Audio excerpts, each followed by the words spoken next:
Okay, shalom everyone. I'm glad you're here. It took a little bit to get our turnout, but you made it. So here's what we're doing tonight. Tonight we'll be on triennial Torah portion number 44, which is Vayigash, eylayv, Yehudah. So we'll be doing part 1 from that. For now, we're not going to finish the previous Pareshah because there's an audio issue in my original file. I think I have a version of it that's okay, but we'll mess with that another time. Yeah, so I figured let's just keep moving so we can get caught up and get into Exodus as soon as possible. So real quick, it was interesting. Before we start, I just want to show you guys. This is a Tanakh I recommend if you like big fonts, big print. This is the Koren Publishers. I think it's called the Gift Edition of the Tanakh, and it's you need a driver's license. It's all Hebrew, right? But very nice, and there's room in the side and the margins if you want to take notes. But anyway, before we started, I felt like the Ruach was leading me to a certain section, not by verse, just kind of like, look down here at this verse number, and I didn't even know what book it was. So I looked down, and let's see, where was it? I remember how it started. Okay. I think it was 34. That's right, okay. So I'm just going to read this to you guys and talk about it for just a minute or two, and then we'll continue on with our teaching, okay?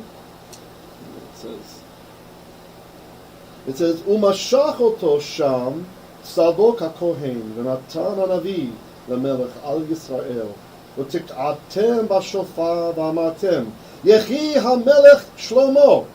Okay, so let's translate that. So, Umashach is kind of the thing I want to key in here. Umashach.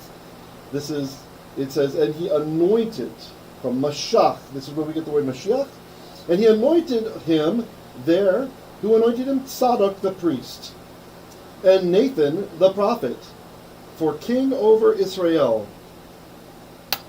And you blew the shofar, is what it says. You all blew the shofar,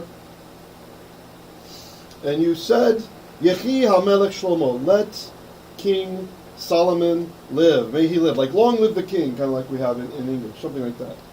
Now, I think the reason why the Ruach directed me to this was that very first word, Mashach, Mem Shin Chet.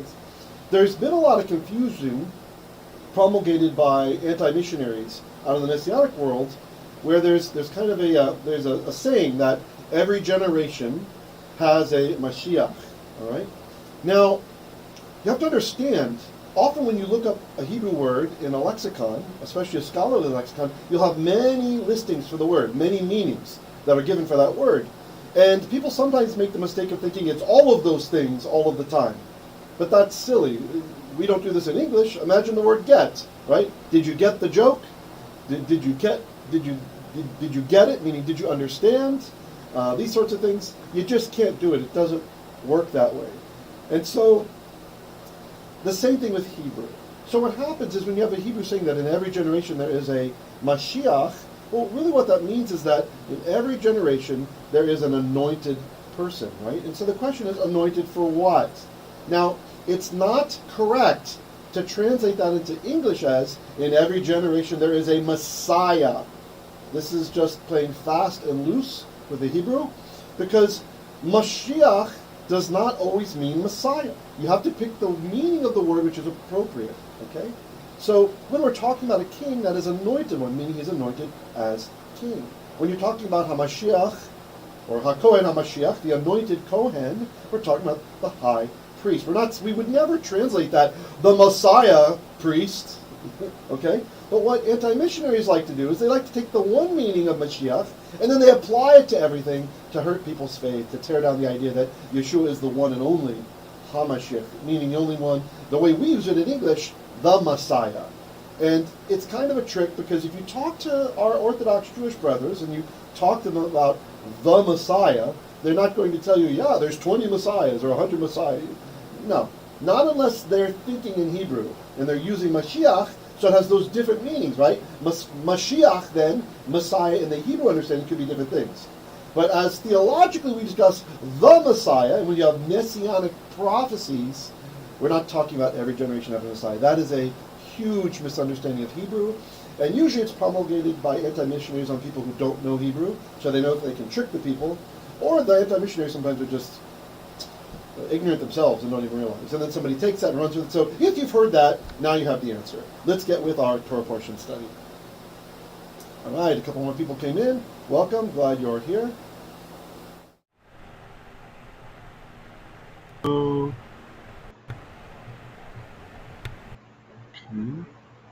From beginning, here we go.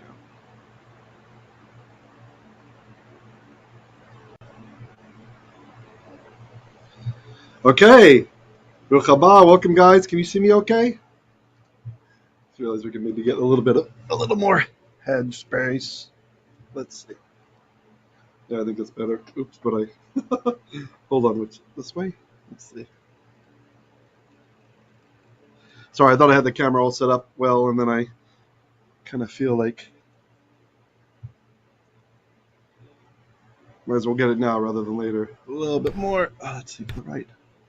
Shalom, Tad. There we go. I think that's okay. Meant to check in with Dan. Oh, that's right. I didn't put my tallit on. Dirk didn't want to wear it while I was prepping everything. Okay, sit tight just for a moment. The CTOMC regulations have that it's supposed to wear.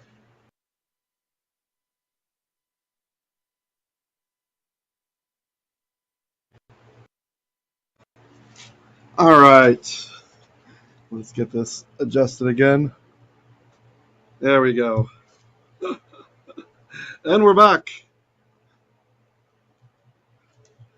After a wardrobe malfunction.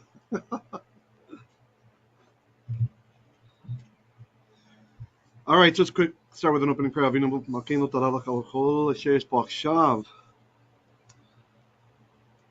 תיגע את פי אדוני, כי אני יכול לדבר רק כי אתה רוצה, וגם את קהל תשלחנה עליהם את רוח הקודש אדוני, כי הם גם ידברו את כל דבריך. וכל הדברים האלה אנחנו נברכך בזכות ישוע המשיח. All right, let's get started. So there's some questions already. Great. We start with some questions. And that camera's bugging me a little bit more. Let's see. Yeah, good. You go away light. Okay, good. Okay, so let's see. Dr. Vera has a question. He says, while waiting, I was not able to ask this question in the last premiere of the drash. If the baker and the cupbearer had dreamed the interpretation of the other's dream, how come he said to Yosef that there was no one to interpret them? Thanks, teacher. Okay, so this is back a ways, right? This is from our premiere Dr. Vera is talking about, right? Because the premieres run a few weeks behind so that we can remember and remind and relearn. So that's a good question. But what the Hebrew says is that there's ein poter. There's not an interpreter, right? So in ancient Egypt, they had professional dream interpreters. This was their job. They're in Egyptian, they're called the Shesh-per-akh. The Shesh-per-akh. They are also known as, here, I'll write it for you here. This is a nice thing, Shesh-per-akh pen. Okay. And here's what it looks like. Actually, the scribal part's going to be kind of long. So, okay, I'll just, we won't do it in Egyptian. We'll do it with just English letters. The Shesh, because the glyph for a scribe takes a while to draw. Shesh, and then this one we'll do per, that's house. Per, akh. Akh is a shortened form of this thing. Akh. Okay. Which, that thing is called an ankh. An ankh, you might have seen hippies wearing that or something before. Egyptians would never wear this sign, by the way. So it's kind of funny that some liberal types today, they like to, oh, cool, it's Egyptian ankh, it's an ankh, man, I'm so cool. Whereas if they were like seen in ancient Egypt wearing that, they probably would have been killed. So it's a sandal strap, and it means, anach means life. But that's an actual sandal strap. So what does a sandal strap have to do with life?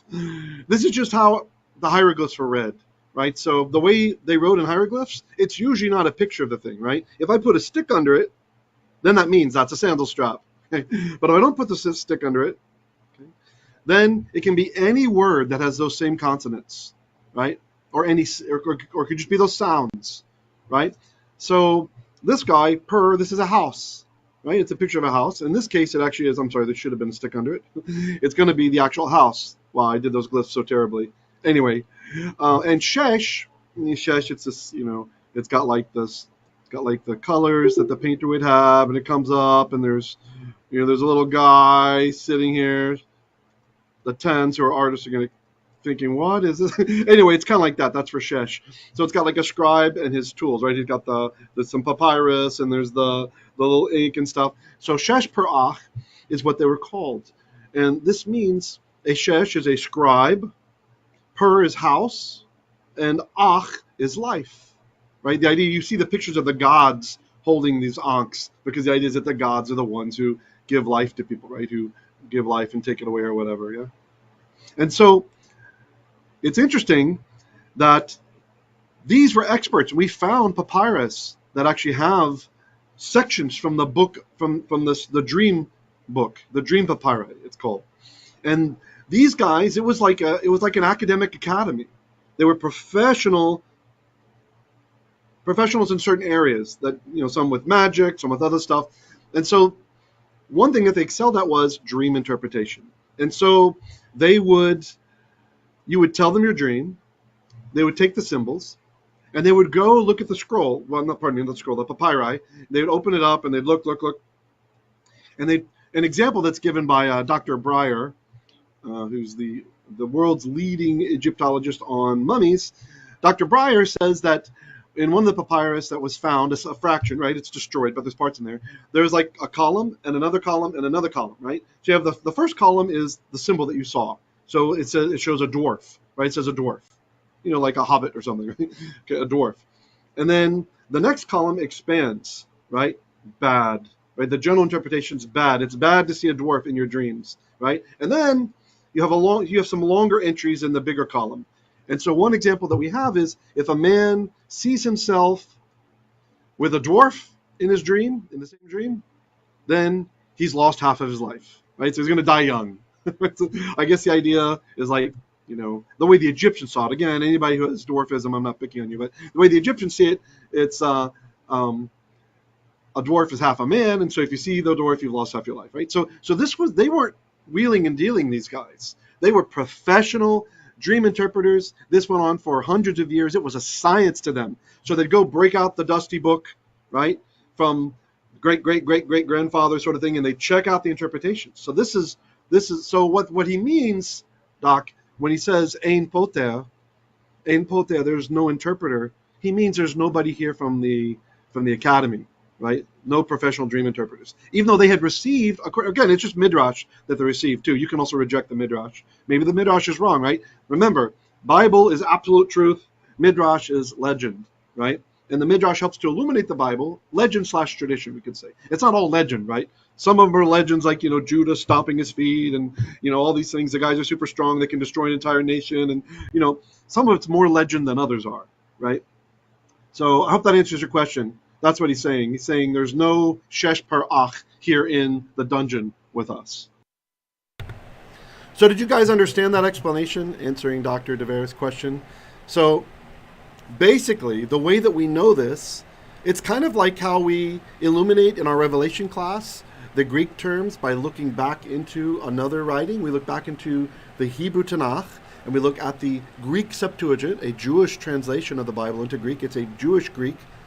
And we look to see how those words mapped back to the Hebrew. So then we can kind of understand more of the nuance of that Greek word, and sometimes the nuance of the Hebrew word, right? When we know for sure that a Greek word means something, like, for example, the virgin in Isaiah is parthenos, and the Greek that tells us virgin. And so we know that the nuance of the young Alma, well, what kind of young Alma was she? Well, she was a virgin, right? So this works also with other translations of the Bible. So this example here that I learned from Dr. Brier is that the Coptic version of the scriptures, right? So Egyptian is a dead language. They speak Arabic today. But the ancient Egyptian language went through several phases. The one that I studied is Middle Egyptian, and then there's Late Egyptian, which is like almost dead, and then there's Coptic, which was the last phase of the language before it died. Now, Coptic Egyptian is still used in Christian churches in Egypt today as part of their literature. It's been around that long, that their service and that kind of stuff. And so we have Coptic Bibles. So we have Egyptian Bibles. They're written with Greek letters, and they added some symbols to make it work, right? Because there's some sounds that Egyptian had that Greek did not have. Similar thing happens in Persian. When in Farsi uses the Arabic alphabet, but they add a few letters because there's some sounds they have in their language that are not in Arabic. This is pretty common to do this sort of thing. So what's great is what Dr. Brier thought to do was when he came across the Hebrew word chartomim, right, which usually is translated something like magicians or wise men, something like that. I like to be very literal. The engravers is what it means in Hebrew. The engravers, right? Those who, like this, you see these pictures behind me here? They're engravings, right, in the wall. So these are the guys who did that stuff. They were the priestly class, the priest class. Almost nobody could read in ancient Egypt because it's very difficult, right? It's not alphabetic. And so only the priests and like the Pharaoh and some nobility even knew how to read at all. And so the Torah, I think, is mocking them a little bit by calling them the engravers. It sounds like condescending to me. And so what's funny, so what Dr. Brier thought to do was, since he's an Egyptologist, he knows Egyptian, he knows Coptic, he thought, I wonder what the Coptic meaning for chartomim is, or chartum. And he looked up in Coptic, and it's the Shesh-per-akh. The Shesh-per-akh. It survived in their language just through the tradition of who these guys were, as the Shesh-per-akh. Even though today there are no Shesh-per-akh, there are no dream interpreters, right? These guys who are scribes of the house of life is what it means, as I explained over there, right, in red, with sloppy hieroglyphs. So I think this is pretty amazing. Anyway, I hope you guys appreciated that, because it's another example where the Bible really is showing that it's telling the truth. Because if you're like me, when you read the Bible, when I find a difficult spot, I don't just ignore it, la la la la la, like someone wanting to believe, for example, a particular, I want to believe Judaism's true and I want to reject Messiah, don't tell me any other opinions, la la la. They'll just cover their ears, they don't want to hear, they don't want to talk to you about it. Not like that. I think the healthy thing to do when you see something that's a problem for you, make note of it and think, I know there's a solution because this is God's word. I want to find out what the solution was. And this was something that had bothered me, because I always thought, really? The dream interpreters would say, we can't interpret this dream. Remember to Pharaoh, they couldn't interpret it? Well, this is actually the real world, archaeological, historical answer why. To these guys, they had hundreds of years of dream interpretation stored in books, and it had become a science. It's kind of like if you've ever read the study of the Hasidim, when the movement started in the 1800s, I think, I might be earlier, I might be off, might be 1700s, in Ukraine. These guys were like scooping up the Holy Spirit, and miracles were happening, and they were doing backflips in the synagogue, and there's a reason why Orthodox Jews shunned them and many excommunicated them, right? Because they were like out of order, like just going crazy. And now, after many years, they're like some of the strictest, right? Wearing black, right? You can't wear colors because it's like, it's not so humble, and all this kind of stuff. And so it's really kind of amazing. We see the similar process happening. For sure, the early dream interpreters in Egypt would have said, oh, well, it's probably this, right? But the tradition had already locked it down into a science. So for me, this gave the answer. That one's ticked off. Other Bible difficulties over the years have been ticked off. I hope you'll do the same thing. When you see something that is difficult in the Bible, embrace it. Don't say, I'm going to ignore this, because the Satan will use that when he brings an atheist into your life, or a counter-missionary, or something like this, someone who's going to dishonestly attack your faith. You can at least be ready always with an answer for the faith that is within you. All right, let's continue. Oh, interesting. Tet says that Khartoum is a palace. Oh, is that in Persian? I feel like I know that. In Sudan. Oh, interesting. Very interesting. Well, it might be related to the Hebrew word, right? Because you have a cognate word. It goes from one, language to another. I could see that maybe they're the engravers because they're engraving, or maybe they call chiseling the rock. That's what engraving became in their language, right? We have all kinds of things like this happen. Like in Filipino, right? In Tagalog, what does anak mean? Anak. It's a child, right? Child. But what is it in Hebrew? It's a giant. And we know that the Muslims ruled here for a while, so they could have brought some Arabic version of that cognate in their language, and then it crossed into Filipino. And, it still has something to do with size, but this is another reason why you cannot always just go with what the word sounds like, right? Like we have the example of drakon in Greek. Drakon, many people think and even translate that as dragon, but it doesn't mean dragon, right? Drakon, when we look back through the Septuagint, there are several possible words that translate as this. There's the Nachash is the one I like, although that's not the most common one. There's the Phaethon, that's another one, right? So there's some others, right? So you basically have other choices, but none of them mean a winged animal that breathes fire, right? So what happened is the Greek word drakon, talking about like a sea monster or like some kind of chaotic symbol or a giant serpent, over time, that word came into English. And I don't know Latin, but I bet there's something similar in Latin. I bet it went into Latin. I know office is, right, anyway. So it went into Latin, and then that came into English. And by the time it got to English, it means dragon, right? So dragon, English dragon, is not the same as Greek drakon. So we have to be careful with cognates when we're doing our language studies. Hey, great. Shimon is here. Baruch haba, Alec. Baruch haba, Vicky. Great to see you guys here. All right, so let's go ahead and continue with our teaching. Okay, let's see. Alan says, if the believer will go through the tribulation, what appropriate physical preparation could be done by each or the kahal as a whole? And that's a really good question. We should be ready. We should be ready. I think it's wise for every believer. We really should take a play from the Mormons on this. Again, I'm not saying to copy cults, but Mishnah Avot says the wise man learns from everyone, right? The Mormons, they prepare for the tribulation. It's part of their religion to every year stock canned goods, replace out the old ones that are expired. They have like bunkers and basements and all this kind of stuff, and they're ready, right? They're ready for the tribulation. They are not pre-tribbers. So I think that's wise. I think it's a good idea to take some small percentage of your income and start getting food ready. I think everybody should have like a fishing pole. We should have like tools for working with trees if you have to build a shelter or something. When we're hiding, I think it's a good idea to basically be preppers on some kind of scale. We should all be prepared, right? Because what does Yeshua say? I come like a thief in the night, right? All these are metaphors trying to warn us. Yeah. So not to get too much into the Revelation stuff, because we have that on Wednesdays, right? As our Revelation class, Wednesdays at 9. So the Apocalypse class. But still, it's a good question. In the call, it's nice if we can have a system. I would like to see where eventually we could have like a place that everybody knows about, where that's secret just to the kahal, right? We could maybe make it just to the long-standing members. Then they, in the time of emergency, they could choose to let others know or not, right? Because we don't want the secret to get out. And then we could go there. We could go to that place. I'd love it if we had like materials to make.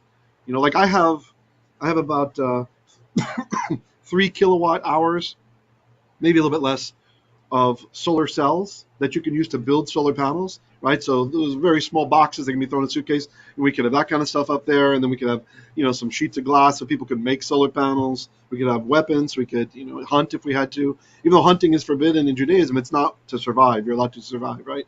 Fishing, all that kind of stuff would be really good. Doc says like a Goshen. Yeah, sure. Yeah, it would. It's wise, right, to survive and be prepared and be a witness and all that kind of stuff. So so I like the idea of being survivalists, right? Not just assuming that the one world system of economics is always going to work. Okay. All right, so let's go ahead and get started with our Torah portion. Interesting topics. Thanks for asking that, guys.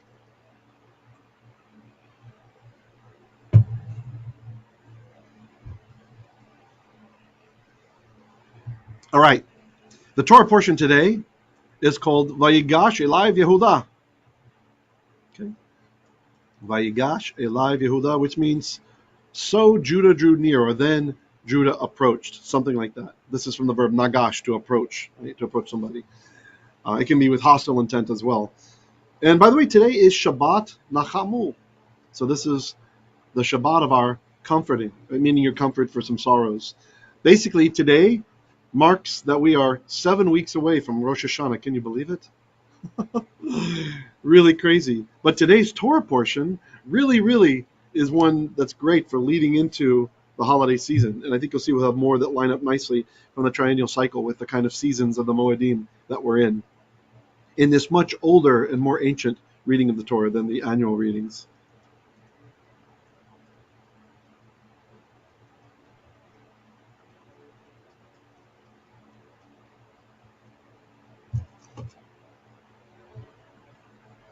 This week's reading is quite long for a triennial. It's Bereshit, chapter 44, verse 18, through 46, verse 27. And we don't have any time to do the Haftarah. Okay, so here's an overview, in case you didn't read the Pareshah, because we're not going to go through it all today. So, by the way, I'd like to have some feedback from you guys to kind of see what the Kahal's feeling. Like, do you prefer the style of A, pushing through the triennial Parshiot, right, so that we cover it all in Hebrew, with a little bit less commentary, right, because there wouldn't be time to do both, right? Or do you prefer to kind of do like not to cover the whole Parashah, right, not to read through it all, rather, but to have more commentary? Right, so I'd be interested to know from you guys, hear from you guys about that. Maybe you could chime in over at the our Telegram channel, Messianic Chat. So that's t.me/Messianic Chat, all one word. I know a lot of you still like to use the old Derek Yeshua room on Facebook. That's fine, but really that's kind of obsolete now. The Telegram is the way to go. It is the future. We've got 73 people over there, so there's lots of chats happening over there and all that kind of stuff. So it's okay to still use Derek Yeshua if you want to use something that you make sure that is like for Kahal eyes only or something like that, then that's still fine. Okay, thanks for your input, Doc. Yeah. All right. So the overview of this week's Parashah. Yehudah draws near. That's how it starts. Vayigash, right? Vayigash eylayv Yehudah. He draws near and he has this kind of enigmatic phrase, "Bi Adoni, Bi." We'll talk about that when we get there, and there it is in the Hebrew for those of you interested. The next significant event from this Parashah is Yehudah offers his own life for Benjamin's, and that is really something. It's really something.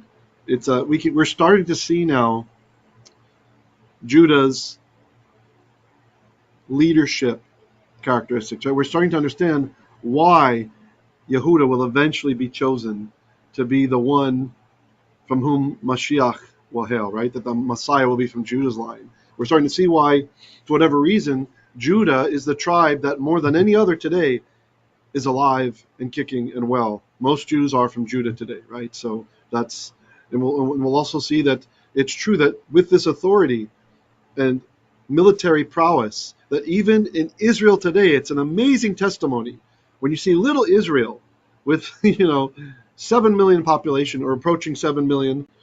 80% of those are Jews, 20% are Goyim, right? So 80%, so about maybe 6 million Jews in Israel today. And you see the amazing military capability. This is Hashem's blessing to Judah.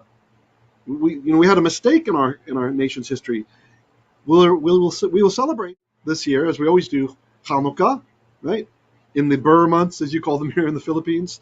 And with Hanukkah, we celebrate really the history that's recorded in the apocryphal writings from Second Temple literature, or a little bit before Second Temple times, which is the book of Maccabees, right? And we celebrate that the priestly dynasty, the Hasmonean dynasty, that the Maccabees actually lead the revolt. This priest family, they lead the revolt against the Syrian, the Greco-Syrian ruler Antiochus Epiphanes, right, who declared himself a god, which we see again and again with the Roman fools later. So we see that he declares himself a god, and the priests can't stand it, and they overthrow everything, right, and they take power, but they make a mistake. What happens? The Maccabean family, who led the revolt, once they take power, they install their family as melech, as the rulers of Israel. The priests aren't supposed to rule. Levi doesn't rule, right? Levi doesn't rule. Judah rules. And so eventually this causes problems, and the Romans come in and they take over Israel, and that's a direct result from the priests trying to sit in the seat of David. It's not their seat to sit in; it's David's seat to sit in. So today we actually do have, well, pretty much the only ones left are Judah and a sprinkling of Levies, right? And so of course the Aaronites are even smaller, maybe 1%, 1 to 2% of Jews today are from Aaron. I mean, have the kahuna, right? And so we see the amazing combat, the amazing technology, all this stuff, because the scepter is in Judah's hands with the blessing that God has given Judah, and that's why. And so we even see springing from Judah. We're coming up on Shemot. Can you believe it? Soon will be in Sefer Shemot, my favorite book of the Torah. I know it should be Leviticus, but Shemot's just awesome. I love the miracles and all that stuff. And in Shemot, the midrash tells us that before the water would split in the sea, Nachshon, a prince of Judah, had to jump in, right? And when Nachshon jumped in with his faith, the water split as he touched the water, right? As he landed into it, right? And then we had the dry ground and all that stuff. So we start to see that being, it's real. The story is starting now. Is Judah is growing up. He's growing up. And now, we already saw some sprinklings. I mean, he saved Benjamin's life, right? But now he's willing to give his own life, which was not near what he was willing to do when Joseph was 17 years old. Okay. Next, what we'll see today, in this week's Torah portion, Joseph reveals himself and acknowledges God's role. And it's a great, if you didn't read the Torah portion, you got to read it. I get weepy-eyed every time I read it. It's just so amazing, this everything he went through. And it says that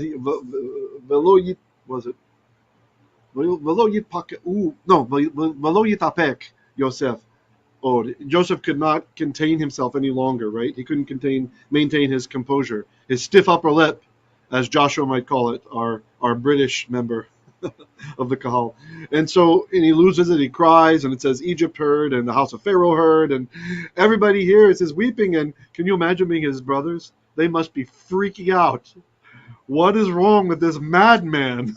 He's like crying in front of them, right? And then he turns and reveals himself. He says, Ani Yosef. Achi od chai. I am Joseph. Is my father still alive?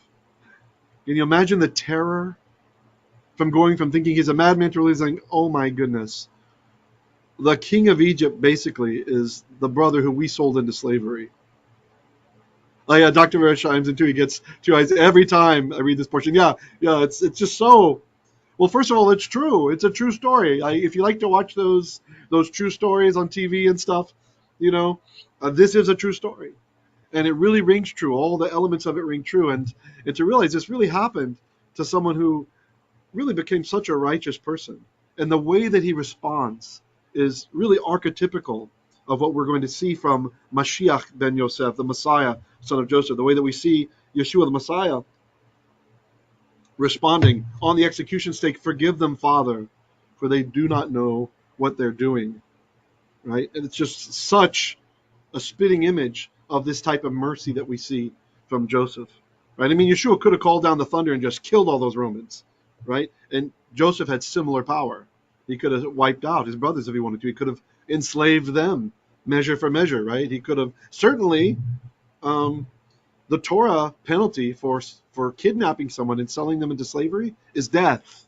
So he was within his rights if he wanted to kill them. That would have been justified by the Torah, but instead he goes to the higher attribute of rachamim, of mercy, and chesed to his brothers. Surely HaKadosh Baruch Hu did not want them to be executed, and so Yosef doesn't either. Now this is an important point that I just want to make sure that it's hit home because of some of the spiritual warfare that's been happening lately where the anti-missionaries are really active. They're trying to lead people away. So I just want to make sure everybody knows this kind of basic issue within Judaism.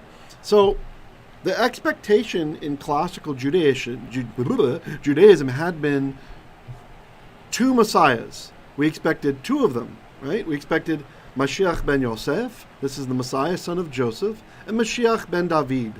So Mashiach ben Yosef, the reason he's called son of Joseph is because the understanding was he would have a similar life to Joseph's life. The pattern would be similar. What happened in Joseph's life? He suffered. It was a life of suffering. His punishment was unjust, right? And he was not supposed to become a slave, but rather that was not fair for what he had done. So he was punished for crimes that he did not commit. And the end result is that Joseph ends up becoming king of all of Egypt, right? And he saves Israel. He is a Moshiach, really an archetype of, not Mashiach, Moshiach. Moshiach means savior. Mashiach is Messiah, right? So he becomes a Moshiach of Israel. And so when the classical rabbis talked about Messiah, son of Joseph, they mean this suffering servant, right? And this is not just something from ancient times. Chabad, they interpret these verses as well. So the classical Isaiah 52 and 53, talking about God's suffering servant. The suffering servant, by many in Chabad, is believed to be their Rebbe, Menachem Schneerson. They do interpret that as a messianic prophecy that the Messiah must suffer for his people. And so they saw how Schneerson suffered, and of course eventually he's dead, right? And so they apply those same prophecies to their false Messiah that we have applied and been criticized by the greater Jewish community for applying to our Messiah. Yet we see that it was within the understanding of normative Jewish hermeneutic to interpret that as messianic and about the Messiah. Which Messiah? Son of Joseph. Now, our difference is that we don't believe in two Messiahs. We believe the same Messiah comes back. And so just as Joseph was exalted as king over Egypt, well, basically king. You know, Rashi calls him a king. He says he's a king, right? You have the figurehead above him, but really Joseph got all the power. He probably could have even usurped the king had he so wished. He was so beloved by the people. And so then we have Mashiach ben David, son of David. This is the Jewish Messiah who will come and rule from Jerusalem, who will bring peace, usher in an era of peace, and all of the nations will come up to him, etc. Of course, we know this is our Messiah will come a second time. When he comes a second time, it will be to fulfill that role as Mashiach ben David. Okay? So if somebody says to you, why isn't there world peace now? He can't be the Messiah, there's no world peace. Well, that person is ignorant of our traditions and ignorant of our literature, ignorant of Talmud, ignorant of midrash, and they just don't really, either they don't know the Jewish traditions and the Jewish writings, our Jewish writings, or they don't want you to know them because they have an agenda to try to get you to reject your Messiah. Right? So be prepared, be ready for an answer for the faith that is within you. Okay, let's continue on.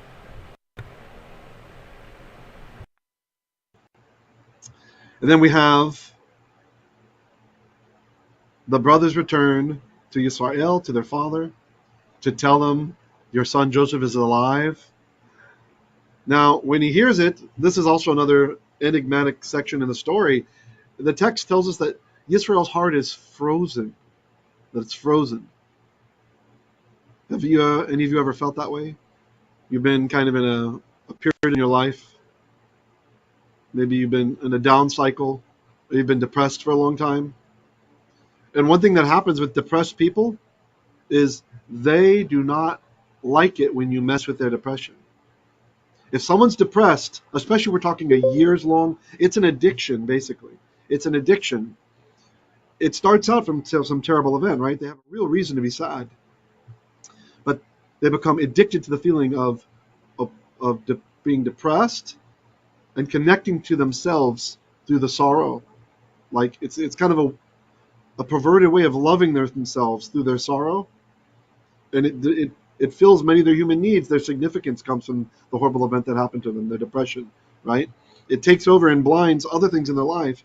It makes it difficult for them to experience joy. Usually if you try to help someone who's depressed, they will lash out at you because that's the only other emotion that they're willing to feel is anger. Anger will break them away for a moment from the depression, and then they return to the sadness and the depression. And so this, I think, is the state of being that Israel was in, right? All this talk about, my gray head will go down to the grave in sorrow and all this kind of stuff. And he won't even allow himself to feel hope that Joseph is still alive until his brothers share Yosef's words. And when he shares the words, he realizes, my son might still be alive. Can you imagine? After all those years of thinking he's dead, right? Maybe having some kind of hope that he's not dead, right? Think of the evidence that they brought him. You know, the ketonet pasim, the long tunic, it's covered in blood. You know, they don't have DNA testing available. He can know that it wasn't his son's blood. And all of his sons lying to him, to his face about it. Well, most of them. So he's frozen. All this time he's frozen. He's stuck, unable to go on in his own depression because of the loss of his son, unable to enjoy his other sons and his daughter. Dr. Vera says, Yosef's forgiving of his brothers is seen in the naming of his son Menashe. God made me forget his troubles. That's true. Very true.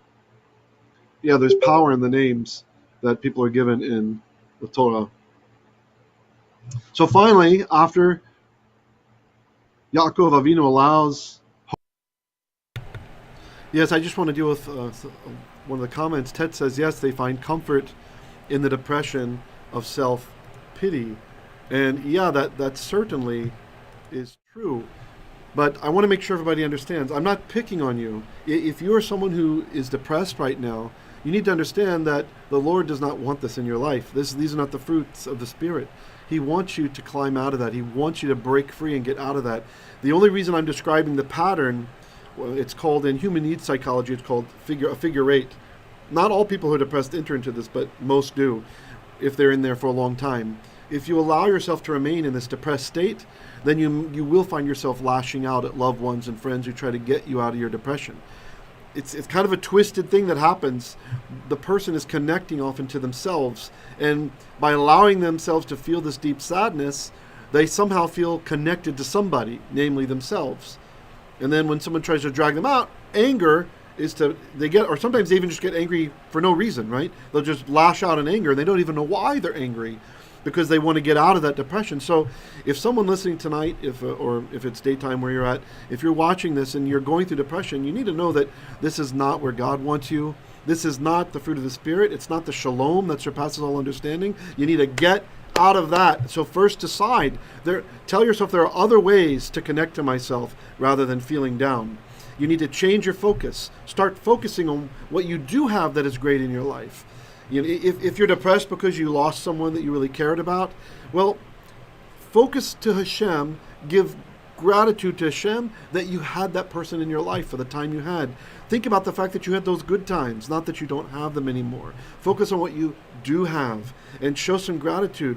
Really, it's really kind of a sinful state of mind to continue in depression, to wallow in depression. So I want you to make a decision to get out of it right now. That's not what God has in plan for you. There's more for you. You are very important to the body, and He has a mission for you. You need to find out what your mission is, what you can contribute to the kingdom. And when you start doing that, and you make life more than just about being happy and what you can do to be happy, but what you can contribute to others, what you can contribute to our God, and how you can serve our King, that is the key. That is the way out. And for starters, I would say read the Psalms. Start reading the Psalms. Imagine what the psalmist was going through when he wrote those Psalms, when they wrote those Psalms.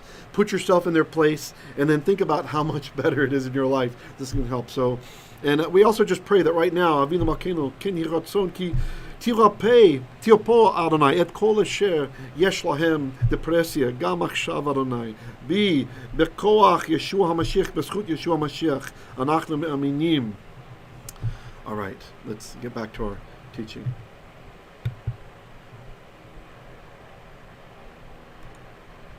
Hope to live in his mind. He comes down to Egypt, and that's where we end our Torah portion. He comes down to Egypt, and then we have a bunch of names, right? So it comes down to Egypt. Really, really wonderful. So if you didn't read it, I highly recommend you read it. It's so powerful. And one thing I recommend that you do when you're reading these literary sections of the Bible, when they're telling stories and the different characters. By the way, when I say story, I don't mean it's not true. True stories. I'm always saying it's a true story, so don't misunderstand. When they're telling one of these true stories and you read it, try to pause every once in a while and think about it in your mind. Try to imagine what's happening. Imagine the different actors, so to speak. Imagine how they're feeling, even what they look like, if you will, how they're reacting to one another. They were real human beings, and they're really going through something. each and every one of them. And I think it makes it much fuller for the story when we think about that, when we realize the depth that's going on. You kind of see it in your mind's eye, right, what's happening. All right.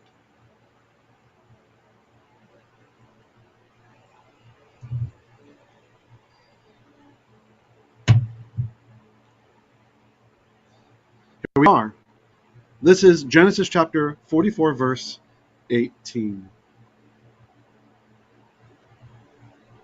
Put my laser pointer on. Doing something scary. That's what I call this slide. It says, Vayigash eylayv Yehudah. So then, I'll do it word for word literally instead of kind of making it sound nicer in English like I usually do, so that those of you who are trying to learn, trying to pick something up, you can get. By the way, there's the guy who does the audio video stuff for Roe Richard, soon to be Rabbi Richard. I learned. Okay, so that's incorrect. I don't want to go into that, but just I wish I had known that was in there. I would have edited out that snippet, okay? So, yeah, this is not happening. From some of my Hebrew students from his kahal, that this guy learned to read Hebrew just by watching Richard do the teaching, showing the stuff in Hebrew and reading through. He started, okay. So the idea is there's an audio-visual guy who learned how to read just by reading along, and you can do that too. So if you haven't learned how to read Hebrew, I really advise that you would. If you don't know how to read, then you're missing out a lot in our teachings, because we're always in the Hebrew text, we're always going through it, and you can learn a lot, even not by trying, if you at least know how to read already. Okay, so if you want someone to teach you how to read, if you're over here in the Philippines with alcohol, then let me know if you're looking for someone to teach you how to read, and I'll have one of the elders teach you how to read. I'm sure they'll be happy to take on a student. Okay, let me just cue past this stuff. I don't want to send anybody over there. Right now, while we're teaching, or if you like to come in and you participate in our premieres during the week where we repeat the drashot, right? That's another chance to get that stuff. And usually I put in the description like some Hebrew words and their meanings, so you could learn that stuff too. You could check it out and learn that, and then watch the replay if you like. So really, really, I encourage you guys to do this, because there's another level of joy in studying when you're doing it in the Hebrew. All right, so he approached him. So here we go, literally. Vayigash then approached eylayv unto him, subject Yehudah, Judah. Vayomer, and he said, now we have quotes, Bi Adoni, Bi Adoni. So this word bi, this only occurs, this expression, Bi Adoni, please my master, or Bi Adonai, it only occurs 7 times in the entire Torah, right? So this is not a very common way to say please. It means something like, please, right? It's beyond na, which means please. It's even more than that. Usually in life and death situations. This is the word that Moshe Rabbeinu uses when he is begging God to not send him to Egypt to let the people go. Right? He's saying, please, on his knees, send somebody else. Okay? So this is useful in your prayers. If you're praying to Hashem and you're really begging, right? Begging about something very, very important. B is the appropriate way to pray. Adoni, my Lord. And here we have here's the reference. Here's how I know that Bi Adoni is 7 times. It's actually in the Masorah, and I found it here in this book, the Masorah Magna and notes from Quinta Edizione from the Deutsche Bibelgeschichte. Right? And here's the references if you want to see those other times where we see that phrase. Yidaber na. Okay, so now he says, let's speak na. Na means please. That's the normal way to say please in Torah Hebrew. Who's going to speak? Avdecha. Right, so it's Eved Ka. If you're thinking like Tagalog, like Ka. Same thing in Hebrew. Ka in Tagalog is Cha. So it's like Eved Ka, your servant. Although in Hebrew, Avdecha. Davar, a word. Let him speak a word, right, or a matter. Be'oznei Adoni, in the ears of my master, like in his hearing. Ve'al yichav, apecha be'avdecha. Okay, ve'al, and not yichar, grow hot, meaning angry. Apecha, your nostrils. That's a Hebrew idiom, right? Not to let the nostrils get hot. The idea is like nostrils flare in some people when they're angry, right? And so don't get very angry. In fact, we say that Adonai, one of his attributes is that he's orech apayim. He's stretched out nostrils, right? Like stretched out this way. Like I guess he has a long schnoz. So the idea is that that's patient. That means patient, because his apayim, his nostrils are so long they don't flop out so easily, right? They don't get enraged. But it just means he's patient or long-suffering, if you like to read older English traditions. Ki chamocha kefa'o. Ki, because chamocha, like you, ke, like Pharaoh, like Pharaoh. Like you is like Pharaoh. Oh, there's some comments here. Let me get the comments first. Dr. Vera says his forgiving his... Okay, I'm sorry. Dr. Vera says this is existential experience. Imagining what happened. Yeah. When you, in your mind's eye. Yep, exactly. Okay, so here's Rabbi Kimchi, also known as Radak. And by the way, if any of you are pretty good with your biblical Hebrew, I know some of you are getting there. This, in my experience, Kimchi's writings in Hebrew are the easiest from any of the sages to understand if you know biblical Hebrew, right? Because it's a later kind of Hebrew that the rabbis write in usually, right? But Kimchi, for some reason, I find his writings to be very close. And in fact, there's even another Messianic rabbi, and I'd like to make contact with him, but I can't get a response. I don't know if I can just start getting past his gatekeepers. It's Rabbi Yechezkiel of a congregation over there in Canada. He's a New Jersey guy, and he's the rabbi. That congregation's been around over 40 years. Its founders were Orthodox Jews who accepted Yeshua, and they're kind of interesting. I haven't watched any of his teachings in a long time, but maybe a few years ago I watched like 6 or 7 of his teachings, and very, very good teacher. Rabbi Yechezkiel, I heard him comment one time that he is probably the most knowledgeable of Rabbi Kimchi. Well, he calls him Radak, that's the other name, of Radak, than from anyone in the Messianic movement. And that might be. He oftentimes mentions Kimchi. And I want to talk to him to see if he feels the same way, that are Kimchi's Hebrew writings, in your opinion, the easiest to read? I mean, the style of all of the sages? Because not only is he very insightful, Kimchi, but it really seems like, I don't know if maybe he was trying to write like biblical Hebrew or something like that. Because there's many flavors of Hebrew, right? You have rabbinical Hebrew, medieval Hebrew, all this stuff. And so depending on the sage, some of them are kind of hard to work through if you're reading in the Hebrew to get through it. And some others are easier, right, than others. Easier, not meaning easier, but easier if you're good with Torah Hebrew, like that. So anyway, so what does Kimchi say? Kimchi says, you who are the equal of Pharaoh. The Hebrew idiom, like X, like Y, is used to equate two things. As in, quote, layman and priest shall fare alike, slave and master, handmaid and mistress, buyer and seller. Very interesting, lender and borrower, creditor and debtor. Very interesting. I had this already in my presentation, and then I was listening to one of Dr. Dwayne's teachings, Dr. Dwayne Miller from Matsadi.com Teaching Ministries. Yesterday, he had one of his teachings posted over there in the Messianic chat, and he mentions the same verse. He's going through this verse word for word in the Hebrew, right? So that might be something you guys want to check out too. You can see that's over in Messianic chat on t.me. Judah is saying, you rule like Pharaoh, and Pharaoh's like you. So I am as afraid speaking before you as I would be before Pharaoh. But the distress that has found us now is so great that I cannot keep silent. Please do not be angry at anything your servant says, for originally you made up accusations against us, something you did not do against any of the others who came down to buy grain. So this is Kimchi or Radak. The reason it's Radak is it's an acronym, stands for Rabbi David Kimchi, right? So you'll hear him referred to as both names.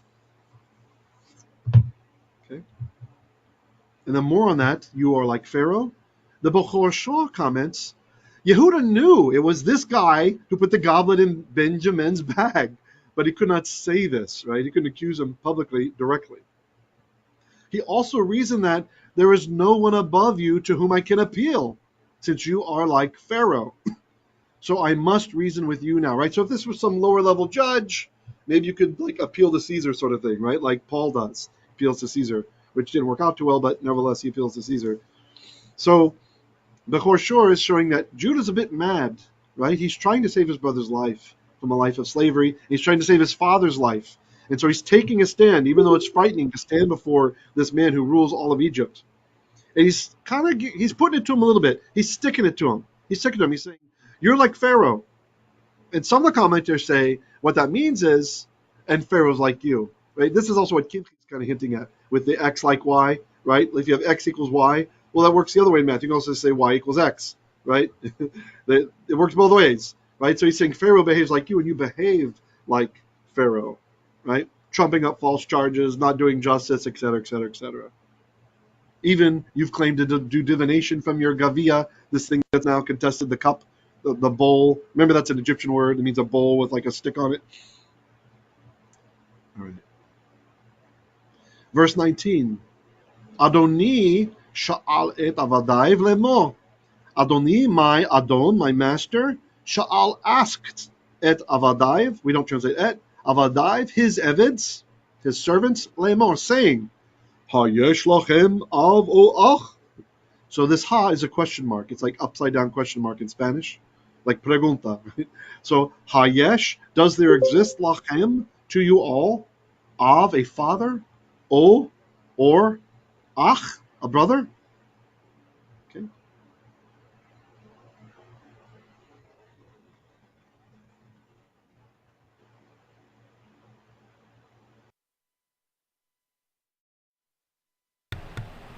All right, so that's it for tonight's portion of our Pareshah. Usually we have 3 parts, so we have 2 more parts.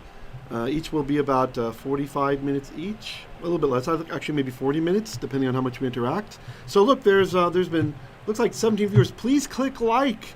If you did not click, please click like. If you're not subscribed, click subscribe. This helps us with the algorithm. Of course, we have 2 channels. The other one is under a ban, it seems. This one, I don't think it is yet, so we're just kind of slow growing over here. So I would really appreciate if you guys would hit like and subscribe if you did like it. I'm not asking you to lie. If you didn't like it, don't. But just don't forget, because these teachings are free, and we really appreciate having your having at least some kind of support. Please pray for this ministry as well. Are there any comments or questions over there in the chat? I don't see anything. Maybe we went a bit long. So we will continue with our teaching on Monday. That will be the part 2 of this Torah portion. And then, of course, this Shabbat, we have our normal live Torah portion.